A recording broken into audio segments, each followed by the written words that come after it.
सुनाओ JP power limited, अब देखिए 19 रुपए 70 पैसे का प्राइसिंग हमें देखने मिला है। जिस तरीके से गिरावट आई है, इन्वेस्टर ये सोचने पर मजबूर हो गया है कि भाई अडानी की डील हुई कैसी थी। Hi this is Dev and watching traders diary. मैं ऑलरेडी पिछले बार जब मैंने आपसे बात की थी, एक गिरावट आनी है, उस एक गिरावट से आप डरिएगा नहीं। तो है क्या है कि ये जो गिरावट आई है बिकॉज ऑफ आप एक ओवरसोल्ड जोन में चले गए थे। उसके इस गिरावट के एक दिन पहले मैंने आपको बताया था कि बड़ी गिरावट होगी, लेकिन आपको डरना नहीं। अब देखिए, एक बार अगर गिरावट आती है एंड एकदम से वहीं से स्टॉक घूम जाए तो फिर वो मतलब क्या है ओवरबाउट ओवरसोल्ड का। एक छोटा सा कंसोलिडेशन जो है वो रहता है। जिनको भी फ्रेश बाइंग करनी होती है वो सबसे अच्छी जगह होती है जब ओवरबाउट की वजह से स्टॉक टूटकर नीचे है और एक इंपॉर्टेंट जगह पर चल रहा। तो ये ध्यान रखिएगा। हालांकि 20 रुपए 35 पैसे का जो प्राइस है वो बच नहीं पाया, एंड वो 20 रुपए 35 पैसे कुछ ऐसा था कि 2 से 3 दिन आपका जो हाई है वो 20 रुपए 35 पैसे ही लगातार बना हुआ है। सो दैट 20 रुपए 35 पैसे। अब अगला इंपॉर्टेंट लेवल कौन सा होगा एंड क्या ये फ्रेश खरीदारी करना चाहिए? तो देखिए, फ्रेश खरीदारी अगर आप कर रहे हैं तो ये 19 रुपए के आसपास आपका है। यहां पर आपका 18 रुपए 52 पैसे, ये बहुत बड़ा एक ऊपर का प्राइस था जिसे हम क्रॉस नहीं कर पा रहे थे। एंड ब्रेकआउट तभी मिला था इस स्टॉक के अंदर एक ही दिन में जब 18 रुपए 52 पैसे क्रॉस हुआ था। हम उसी जगह वापस आ गए, मतलब जहां से चलना स्टार्ट किया था हम ऑलमोस्ट उस जगह पर आ चुके, यानी कि कुछ रिटर्न आपके हाथ में रहा नहीं। तो यहां पर 18 रुपए 52 पैसे जो है वो अब काफी इंपॉर्टेंट है। यानी कि अब जो फ्रेश खरीदारी है वो कहीं ना कहीं आप यहां पर कर सकते हैं, लेकिन आपको इंतजार करना पड़ सकता है कि इस स्टॉक के अंदर मूव आए। आरएसआई की वजह से जो गिरावट आनी थी वो तो आ गई। इस स्टॉक का जो आपका आरएसआई का लेवल है वो मैं अभी आपको बताता हूं, बट आज की डेट में अगर आप देखेंगे 25 नवंबर, ये आज तो 26 है, मैं 25 की बात करूं, इन्वेस्टर इन्वेस्ट करने के लिए लौटा ही नहीं। मतलब जो डिलीवर क्वांटिटी पहले होती थी 62 45 53%, वो अभी गायब है। अब इसमें हुआ क्या है पता नहीं है, बट एक इन्वेस्टर पॉइंट ऑफ व्यू से देखेंगे तो वो चीज मिसिंग देखने को मिल रही है। अब ये क्या इसके पीछे की वजह है? क्या इंसान जो है, इन्वेस्टर जो है, वो ये सोच रहा है कि अडानी जो है वो मर्ज कर देंगे, यहाँ पर कुछ बचेगा नहीं वगैरह वगैरह। तो वो देखिए अभी हाल फिलहाल में कुछ नहीं होने वाला है। स्टॉक गिरा है, उसके पीछे का रीजन सिर्फ ओवर सोल्ड का रीजन काफी बड़ा था। हालांकि ओवर सोल्ड मुझे नहीं कहना चाहिए, ओवर बाउट ही था। मैं ऑलरेडी आपको दिखा चुका था वो सारी चीजें। कल यहाँ पर 57.58 के आसपास का आरएसआई की वैल्यू पर क्लोजिंग हुई है। आज 2% 2.5% और गिरा है। ये लमसम 54 के आसपास का आरएसआई वैल्यू है, जो कि आपको ये कह रहा है कि आप एक न्यूट्रल जोन में आ चुके, ना आप ओवरबाउट रहे ना आप ओवरसोल्ड रहे। ये ध्यान रखिएगा। यहां पर ऑलरेडी कंपनी जो है वो काफी छोटी है। अगर आप इसको कंपेयर करें अडानी पावर से तो काफी छोटी कंपनी है। यहां पर दो ही चीजें आगे जो है वो होने वाली हैं और कुछ नहीं। क्या है इसमें, अब मैं आपको बता दूं, माफ करिएगा। अडानी पावर ऑलरेडी इतना बड़ा मार्केट कैप वाला कंपनी बन चुका है कि अब और ज्यादा यहां पर ना कुछ ज्यादा आसान नहीं है ग्रोथ बना पाना। मतलब है क्वार्टरली नंबर्स भी उतना सॉलिड नहीं आ रहे।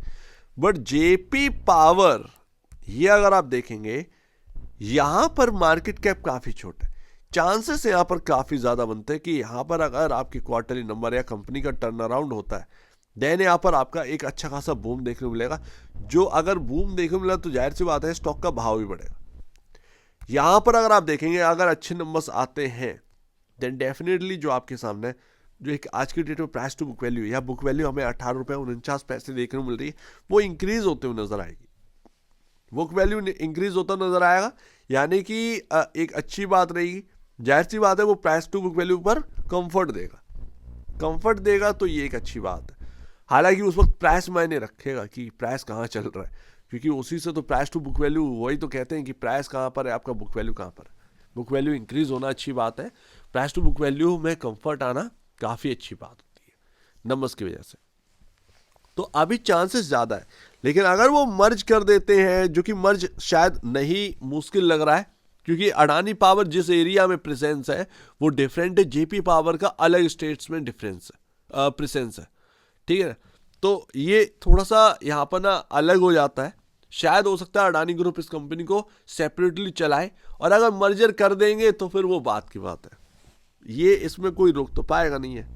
तो जाहिर सी बात है उसमें आपको अडानी पावर के शेयर मिलेंगे, लेकिन वो अभी क्या आपको एक दिन बाद होते हुए देखने को मिलेगा या एक महीने बाद ये देखने को मिलेगा? ऐसा तो नहीं है ना, इतना आसान नहीं है, टाइम लगेगा, इस चीज में भी टाइम लगता है। तो अभी बस आप इतना समझिए कि आप एक इंपॉर्टेंट जगह पर थे एंड आरएसआई काफी ओवरवाउट हो गया था।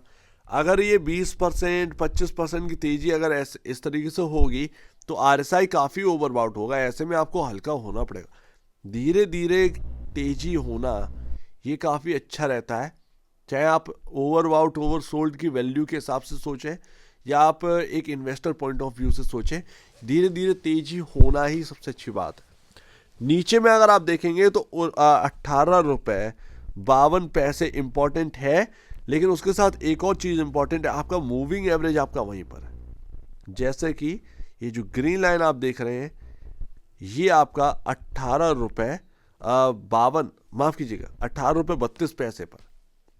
तो ये आप एक इंपॉर्टेंट जगह पर, वैसे तो 20 रुपये 35 पैसे एक अच्छी खासी इंपॉर्टेंट जगह होनी चाहिए थी, लेकिन हम वहां पर टिक नहीं पाए और वापस से हमने 20 रुपये 35 पैसे को 2 दिन से हमने हाई बना कर रखा है, हम उसको क्रॉस नहीं कर पा रहे, लेकिन हम एक इंपॉर्टेंट जगह पर भी आ चुके हैं, ये भी ध्यान रखिए। तो यहाँ पर जो लोग पहले बैठे हुए थे एंड सोच रहे थे कि मैं खरीदारी कर लूँ, लेकिन थोड़ा सा डर लग रहा था, ये थोड़ी सी जगह आपकी फ्रेश खरीदारी की हो सकती है, लेकिन इसमें स्टॉप लॉस जरूर लेके चलिएगा एंड वो आप यहाँ पर ना जरूर लेके चलेंगे 17 रुपये के अराउंड, या अपने ब्रोकर या एडवाइस से जरूर पूछिएगा कि मेरे को स्टॉप लॉस कहाँ का लगाना है। लेकिन एक बात यहाँ पर ना समझ में यही आ रही है, एक छोटा सा स्टॉप लॉस और फिर यहाँ पर ना एक चेज शायद जेपी पावर में कर सकता है एक इन्वेस्टर। सो लेट्स सी, देखते हैं यहाँ पर क्या रहता है क्या नहीं रहता है। 18 रुपये 52 पैसे 18 रुपये 32 पैसे काफ़ी इंपॉर्टेंट है। अगर इवन मिल जाता है एक गिरावट थोड़ी सी और 19 रुपये के नीचे या 18 रुपये 70 पैसे तक, तो कहीं ना कहीं एक फ्रेश एंट्री वहाँ पर इन्वेस्टर्स ले सकते हैं। ऐसे में शायद स्टॉक जो है वो वापस से घूम जाए, पॉसिबिलिटी यही है। तो अपने हिसाब से काम करिएगा, ध्यान से काम करिएगा एंड जो बताना था एक टाइम पर कि हाँ भाई गिरावट आनी है, वो गिरावट आ गई। सबसे बड़ा ब्रेकआउट तभी होगा वो 26-27 रुपये जब क्रॉस होगा, तब तक कोई बड़ा ब्रेकआउट नहीं है, उससे पहले कोई बड़ा ब्रेकआउट नहीं है। जब वो क्रॉस होगा ना, शायद एक स्टॉक एक ब्लू स्काई में एक अलग ही लेवल पर देखने को मिलेगा। 35-36 ये कोई मायने नहीं रखेंगे, ईजिली कहीं ना कहीं देखने को मिल सकते हैं फिर। सो उम्मीद है काफ़ी कुछ आपको समझ में आया होगा। अपने ब्रोकर एडवाइस से जरूर सलाह लीजिएगा, पूछिएगा कि क्या करना चाहिए। लेकिन हाँ, अभी 18 रुपये 52 पैसे 18 रुपये 32 पैसे ये मूविंग एवरेज और प्राइस जो है एक जो हाई बना हुआ था काफ़ी लंबे टाइम से, जिससे हम क्रॉस नहीं कर पा रहे, वो जगह आ चुकी है, वो काफ़ी इंपॉर्टेंट है। सो उम्मीद है काफ़ी कुछ आपको समझ में आया होगा। एक बार मेरे से पहले आप बेचने से पहले अपने ब्रोकर एडवाइस से जो सलाह लीजिएगा, खुद की स्टडी करेगा उससे बेहतर कुछ भी नहीं है, खुद की स्टडी मस्ट है। तो आप दीजिए मुझे वीडियो देखें, वो तो धन्यवाद दोस्तों।